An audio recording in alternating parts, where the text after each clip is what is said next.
Halo pemirsa GPR TV dari Sabang sampai Merauke dari Miangas hingga Pulau Rote. Bertemu lagi bersama saya Bilki Sabila dalam program Kominfo Newsroom.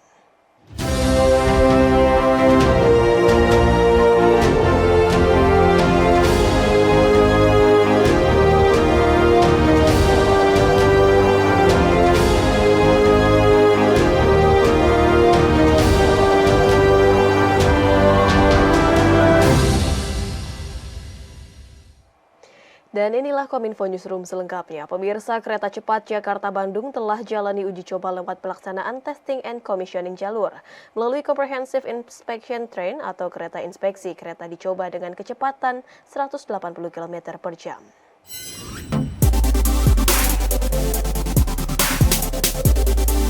Kereta cepat Jakarta-Bandung telah memulai tahapan tes dan pemeriksaan kelayakan jalur operasional. Mulai pada Senin 22 Mei lalu, pelaksanaan testing and commissioning kereta api cepat Jakarta-Bandung ditingkatkan dari sebelumnya rata-rata 60 km per jam, kini menjadi 180 km per jam. Melalui pengecekan yang dilakukan menggunakan Comprehensive Inspection Train atau kereta inspeksi, didapatkan waktu tempuh antara stasiun Halim hingga stasiun Tegaluar hanya sekitar 50 menit saja. Nantinya kecepatan akan terus ditambah hingga mencapai puncak kecepatan operasional di 350 km per jam, bahkan hingga mencapai puncak kecepatan teknisnya, yaitu hingga 385 km per jam. Untuk mencapai kecepatan maksimal tersebut, pengoperasian uji coba akan terus ditingkatkan setiap harinya. Perjalanan dengan kereta inspeksi difokuskan pada pengetesan integrasi sistem sarana dan prasarana. Satu rangkaian kereta inspeksi kereta cepat Jakarta-Bandung terdiri dari 8 kereta.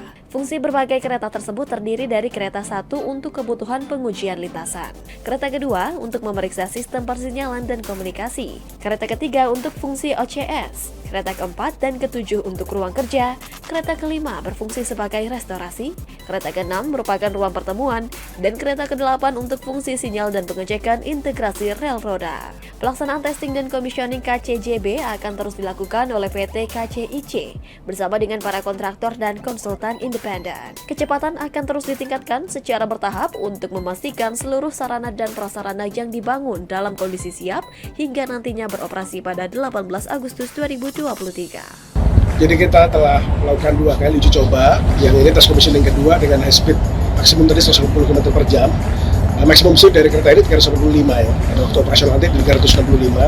Nah ini kita merasa semua sistem, tadi dengan pihak China kita diskusi, semua berjalan baik. Jadi mulai dari trainsetnya sendiri, kemudian traction antara wheel dengan railnya, kemudian signaling, komunikasi, power semuanya well. Jadi kita merasa ini sudah baik di speed ini.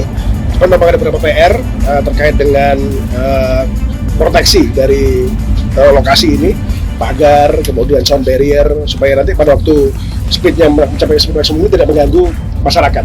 Karena memang kalau speednya tinggi sekali nanti ada angin yang akan membuat juga nanti ada gangguan. Nah ini kita lagi kaji apa saja yang harus kita lakukan. Wika nanti akan melakukan perbaikan-perbaikan. Setelah itu baru kita akan maju ke 385.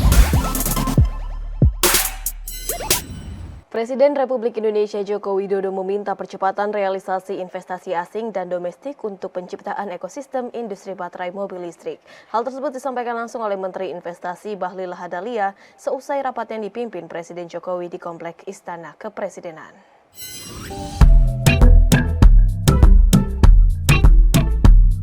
Presiden Republik Indonesia Joko Widodo meminta percepatan realisasi investasi asing dan domestik untuk penciptaan ekosistem industri baterai mobil listrik di kawasan industri hijau di Bantaeng, Sulawesi Selatan dengan target peletakan batu pertama pembangunan atau groundbreaking pada September 2023. Menteri Investasi atau Kepala Badan Koordinasi Penanaman Modal Bahlil Lahadalia seusai rapat mengatakan, investasi asing untuk baterai mobil listrik itu berasal dari investor Inggris yang bekerja sama dengan perusahaan dari Belgia, kemudian dengan BUMN di Indonesia, dan juga dari Swiss. Selain kawasan industri untuk baterai mobil listrik di kawasan Bantaeng, pemerintah juga ingin percepatan realisasi investasi tambang nikel di Papua. Meskipun menginginkan percepatan, Menteri Bahlil mengatakan Presiden meminta semua mekanisme investasi dilakukan sesuai dengan aturan perundang-undangan yang berlaku.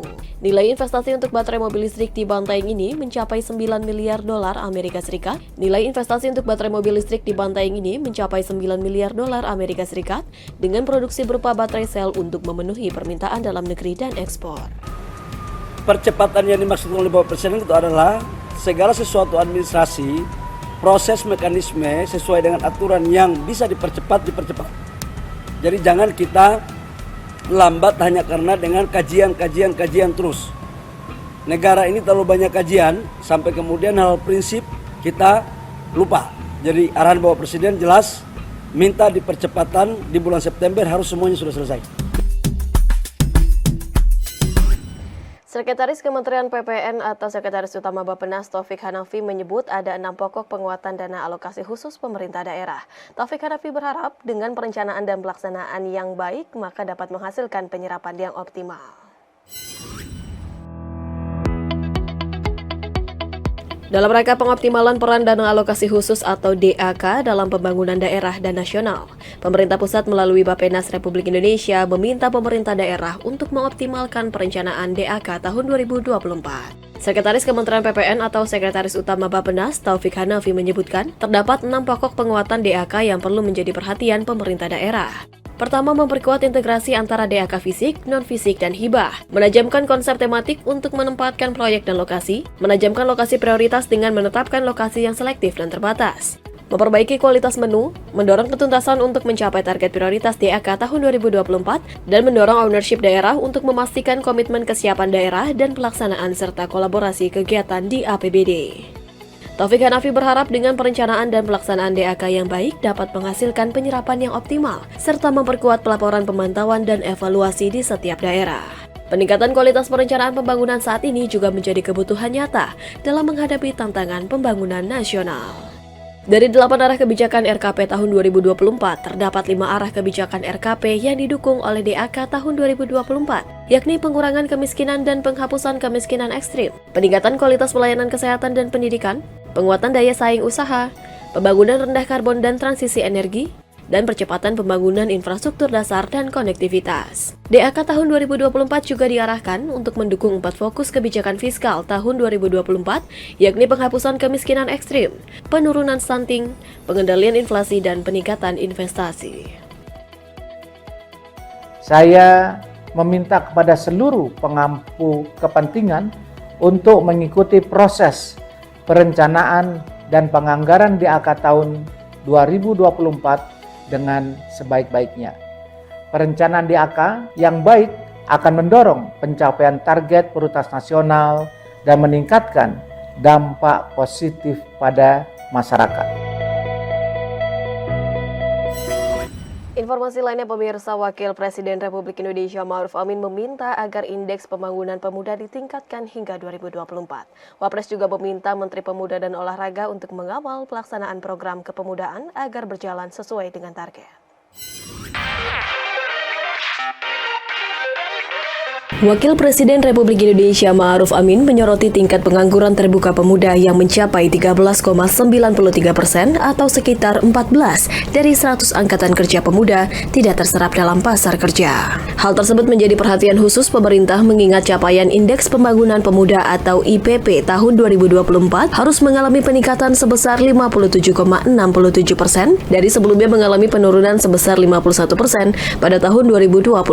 Selain itu, Wapres juga menyatakan bahwa IPP menyangkut 5 domain yang seluruhnya menjadi hal penting bagi pemerintah seperti pendidikan, kesehatan, adanya lapangan pekerjaan yang memadai, partisipasi dan kepemimpinan, serta gender juga diskriminasi. Untuk mencapai target IPP dan mengurangi angka pengangguran pemuda di Indonesia, Wapres meminta keterlibatan seluruh pihak terkait untuk menyiapkan langkah-langkah strategis dalam mendayagunakan potensi dari setiap pemuda, baik melalui efektivitas pelayanan kepemudaan maupun menghadirkan kajian dan sinkronisasi dari berbagai program yang dibuat. Nah, pada pertemuan ini saya minta para menteri dan kepala lembaga untuk melaporkan kesiapan dan komitmennya dalam mendukung pelaksanaan koordinasi strategis lintas sektor penyelenggaraan pelayanan kepemudaan tahun 2022-2024. Untuk itu saya minta pertama kepada Pak Menko Bidang Pembangunan Manusia dan Kebudayaan untuk melaporkan hasil koordinasinya secara umum, dan juga Menteri Pemuda dan Olahraga selaku Ketua Tim Pelaksana dan Sekretaris Pengarah untuk menjelaskan program pelaksanaannya, Perpres 43, dan kemudian juga menteri yang lain, dan juga kepala-kepala lembaga.